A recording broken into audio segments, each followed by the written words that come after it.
मुखे म्हणा हरिमुखे म्हणा पुण्याची गणना कोण करी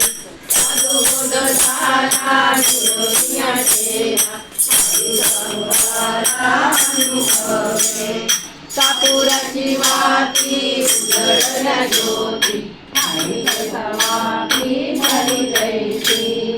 मोक्षरे खेळाला बागेरी नटला साधू शांतीला हरिभक्त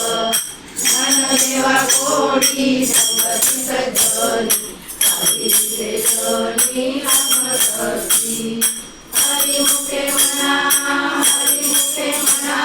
पुण्याची गणना कोण करी पर्वताप्रमाणे पातप्रकरणे वज्रे पवने अवकाशी नाही ज्यांनी भक्ती ते प्रसिद्ध भक्त हरिशिला भजत दैवभक्त अनंत वाचाळ वरळती वरळ दयाळ हरी ज्ञानदेवा प्रमाण